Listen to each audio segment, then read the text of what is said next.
Welcome back to my channel. In this video, you're going to learn how to solve logarithmic equations. Okay, now when you're going to solve, you need to check your solution for some extraneous solutions. Ano ibig sabihin yan?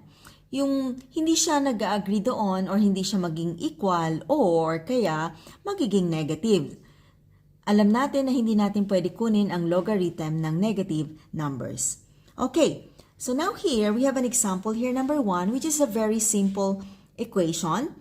Just one logarithm on this side and then equal to constant on the other side. So we can just solve this easily.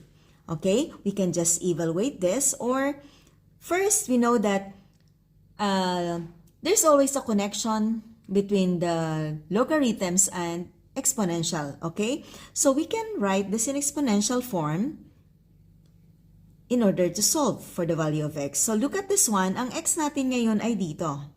Okay? So, ano daw magiging, pag niraise natin daw yung 2 sa 6, ano daw maging value ng x? So, 2 raised to 6 is simply equal to 64, right? Which means x here is equal to 64. That's the answer.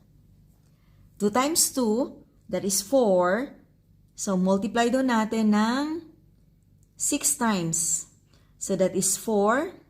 4 times 2, that is 8. 8 times 2, that is 16. 16 times 2, that is 32. And then 1 more, 1, 2, 3, 4, 5. So 6, that is 64. So x is equal to 64. Now, look at number 2. Ang nawawala sa number 2 na x ay base.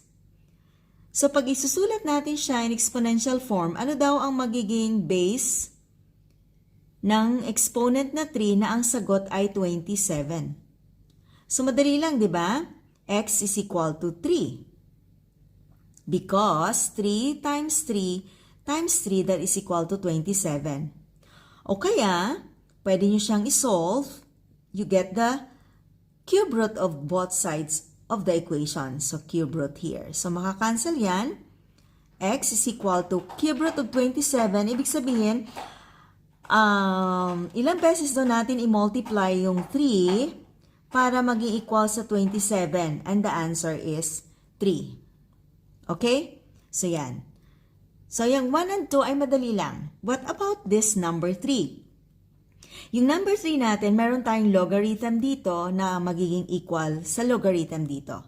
So, naalala nyo yung one of the property of logarithm about equality, na pag mayroon tayong logarithm dito at equal dyan, this is, I just want to remind you about this, log base b of m is equal to the logarithm base b of n. So pag pareho sila ng base, ibig sabihin yung m is equal to n kasi equal sila. Okay? So ibig sabihin dito, ang base nila dito ay 10. Pag walang nakalagay na base, understood that the base is 10. So, it means na ito, since pareho sila ng base, it means na this 4x minus 3 is equal to 2x minus 1. And then, you can apply your algebra to solve for the value of x. So, we have 4x, lipat natin yung 2 sa kabila, ang 2x magiging minus 2x is equal to negative 1, lipat sa kabila yung 3, magiging plus 3. So this is now 2x, 4x minus 2x is equal to 2x, and then this is 2. Negative 1 plus 3, that is 2. Divide both sides by 2, then x is equal to 1. Okay, so now ngayon, sabi ko kanina, i-check natin yung solution natin. Para i-check yan, kailangan ipa-plug in nyo lang. So, 4 times 1 minus 3. Is it equal to logarithm of 2 times 1 minus 1? Okay, so 4 times 1, 4 times 1 is 4 minus 3, that is 1. Sa kabilang side naman, 2 times 1, that is 2. 2 minus 1, that is also 1. So, ibig sabihin, since equal sila, magiging okay yung value ng x, which is equal to 1. Okay. Next, we have here, look at this one. So, logarithm base 3 of x plus the logarithm base 3 of x plus 6 is equal to 3. Now, napansin nyo dito, naalala nyo yung laws of logarithm? The law of logarithm regarding product. The product law, it says that if we have logarithm base b of m times n, that is equal to the logarithm base b of m plus the logarithm base b of n. So, equalan sila. So, ibig sabihin, ito ngayon ay pwede natin siyang i-rewrite into a single logarithm. Okay? Which means we are just going to multiply. So, we can write this as log base 3 of x times x plus 6, which is equal to 3. Or you can still simplify this. X times x, that is x squared, and then x times 6, that is plus 6x, is equal to 3. Okay? So what next? Which means now that we can use now the exponential form or way of writing logarithm. Other way is by exponential, which means that 3 is the base raised to 3, and that would be equal to x squared plus 6x. And what is 3 raised to 3? That is 27 is equal to x squared plus 6x. Now, pwede nating ilipat yung 27 sa kabilang side, so magiging 0 dito. X squared plus 6x minus 27. Pwede na natin ngayon i-factor to solve for x. So that is x, x. Ano daw yung factor? Dalawang factors ng negative 27 na kung saan pag inad natin, ang sagot ay 6. Okay? So, 9 and 3, that is 27. Dapat negative. So, ang mas mataas ay positive. So, negative 3, positive 9. Kasi pag inad dito, magiging 6 ang, positive 6 ang sagot. Okay? So, we have plus 9 and minus 3. Okay? Then we can now solve for x. So here, x, equate natin each factor here to 0. So x plus 9 is equal to 0. And then x minus 3 is equal to 0. Then x is equal to negative 9. Here is x is equal to positive 3. Now, tingnan natin. Substitute natin. Okay, pwede na natin alisin ito. So, ang value natin dito, x is equal to negative 9 and x is equal to 3. Or, okay, substitute natin ngayon sa original. So, we have the original logarithm base 3 of x. Instead of writing x, we are going to substitute this first. Okay, negative 9. So, base 3, the 9, plus logarithm base 3 of negative 9 plus 6 is equal to 3. So, from here, look at this. Do we have logarithms for negative numbers?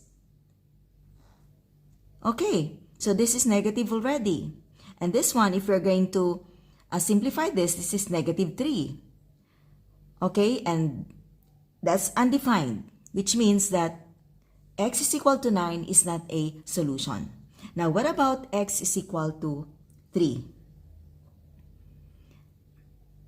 So, logarithm base 3 of 3 plus logarithm base 3 of 3 plus 6 is equal to 3. So, simplify this. Just going to copy that. So, this is logarithm base 3 of 9 is equal to 3. Now, the first one, we can apply the basic properties. So, what would be the exponent of the base 3 wherein the answer is equal to 3? So, since they are equal, understood that there is 1 here. So, this is also 1. Okay? So here, that's 1. Plus, for this one, what would be the exponent of 3 that will make it equal to 9? So this is equal to 2. Okay? So 3 is equal to 3. So this is correct. So x is equal to 3 is a solution, or is the solution. Okay, next number. So here we have, look at this one. We have logarithm base 4 of 36 minus logarithm base 4 of 2x is equal to 2 times the logarithm base 4 of 3 plus logarithm base 4 of 2. Okay, so we have quotient rule here, or law, and we have product law. But also we have number here, which means we can also apply the power law. So we need to apply the 3 laws of logarithm here. So first, what are we going to do is to return this. If you have a number here, it means you're just gonna put it back. Remember, you have a number here, that means that's an exponent of 3. So what are we going to do is first, we're just going to copy this.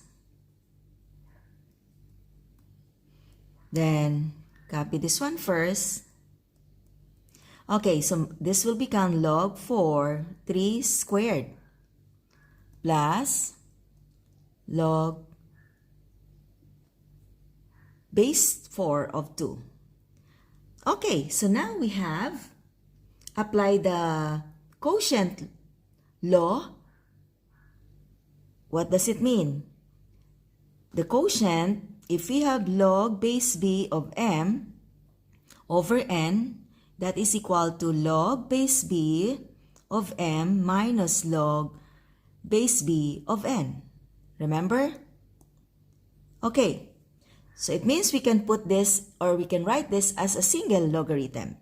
So we have log, the base is the same. You can only combine them if the bases are the same. Okay, so log base 4, 36 divided by 2x is equal to this one, product, right? So what does it mean? So this 3 squared, we can now simplify that, or we can now multiply that as 3 times 3, that is 9. So in this case, we have log base 4 of 9 plus log base 4 of 2. Okay, so let's copy again this one. I just want to do it one by one. And then, we are going to multiply 9. We're going to multiply 9 and 2 because of the product law. How we can write this as a single logarithm. Okay? So this is 4. So 9 times 2. What is 9 times 2? That is 18. So we can do this directly. 18. Okay. So now, kailangan, ang target mo doon, magkakaroon ka ng single logarithm sa side na to, magkakaroon ka rin ng single logarithm. Kasi pag single logarithm na sila, pwede na natin i-equate ito. Tsaka yan. Kasi, pareho lang naman sila ng base, ibig sabihin, equal silang dalawa, so equal din yung number dito. That is property of equality. Okay, so now, this is, since the same base nila, so 36 over 2x is equal to 18. Now you can solve algebraically. So understood there is 1. So you can cross multiply. So unahin muna natin yung 18 times 2x. So 2x times 18, 36 times 1. And this is 36, multiply that, 36x is equal to 36. Divide by 36, then x is equal to 1. Okay, so there, we have value for x which is equal to 1. Okay, so now, do you want to check the original? So we have, okay, so the original is log base 4 of 36 minus log base 4 of 2 times 1 is equal to log or 2 log or logarithm base 4 of 3 plus logarithm base 4 of 2. Okay. Now, this is, if you want to put this in a product, or you can also do it one by one. Here, log base 4, product, not product, quotient. This one is product. 4, that is 36 over 2. And this one is logarithm base 4. Again, babalik natin yan. So, magiging 3 squared, magiging 9 times 2, that is 18. Okay. So, now, let's have some space here. Okay. So, here we have, what is 36 over 2? That is 18 is equal to log base 4, 18. So, they're equal. Okay? So, x is equal to 1 is a solution.